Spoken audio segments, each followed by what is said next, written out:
Good evening po. Pray na po tayo para sa gabi na ito. In the name of the Father, the Son, the Holy Spirit. Amen.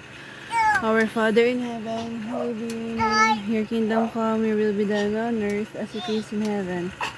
Give us this day our daily bread and forgive us our sins as we forgive those who sin against us. Do not bring us to the test, but deliver us from evil. Amen. Hail Mary, full of grace, the Lord is with you. Blessed are you among women, and blessed is the fruit of your womb, Jesus.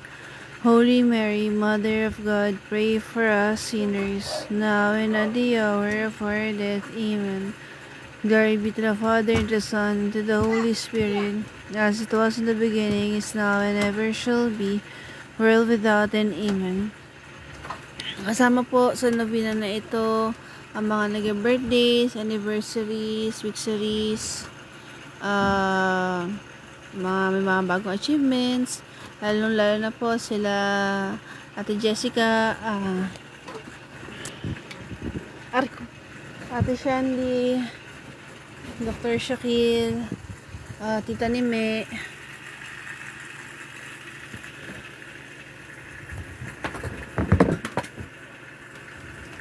sino po, at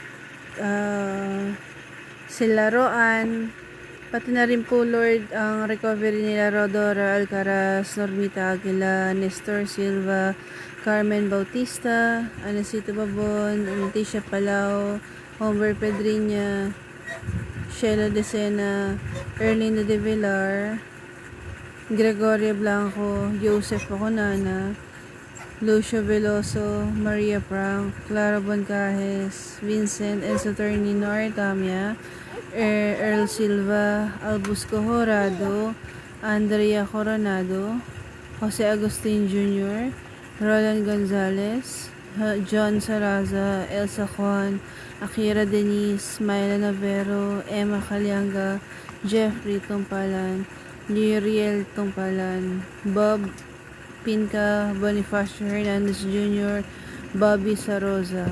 Pasasalamat din po nawa ng Our Father Group at ang kanilang mga pamilya at prayer for the souls nila Mau Castillo Hernandez at Ritz Bastol at Upeng Marteja.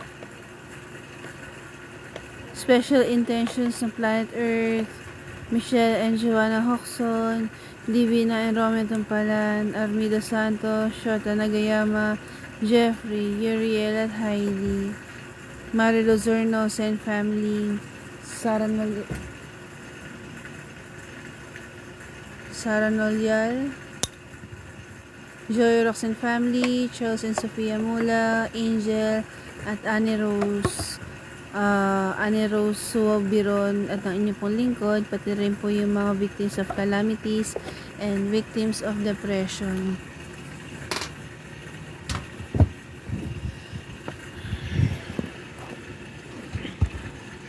Panginoon naming Diyos, maraming salamat po sa lahat ng biyayang patuloy mong ibinibigay sa amin sa maliit na o malalaking regalo na madalas ay hindi namin napapansin.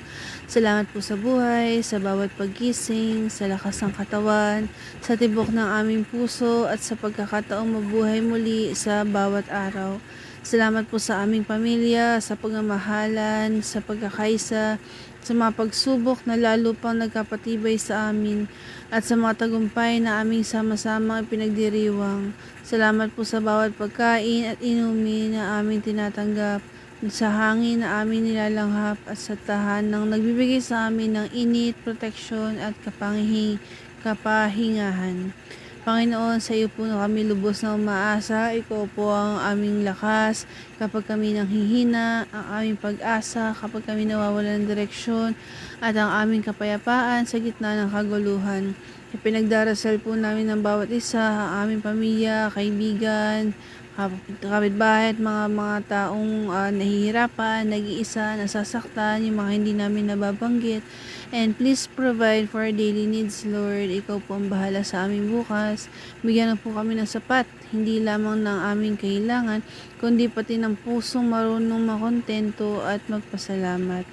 Turuan na po kami magtiwala sa iyong plano kahit hindi namin agad nauunawaan lahat.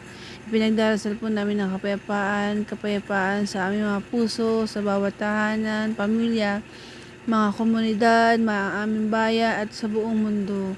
Haplusin po ang sugat ng sangkatauhan at alisin ang galit, takot at pagkakahati-hati at palitan ito ng pag-ibig, pagkakaunawaan at awa. Panginoon, tanggapin po nawa ang aming mga handog, ang aming oras, lakas, pagsisikat, mga lahat ng mayroon at wala kami. Ipinagkakatiwala namin sa iyo ang aming buong buhay, ang aming mga pangarap, alalahanin at kinabukasan. Maraming salamat po, Panginoon, sa inyong walang hanggang kabutihan at katapatan. Pagpalain mo po kami, gabayan at manatili po kayo sa aming piling sa lahat ng oras, now and forever. And we offer our all to you, Lord, in Jesus' name. Amen. Thank you very much po sa lahat ng sabay. Maraming salamat po. God bless and good night. Father, Son, Holy Spirit. Amen.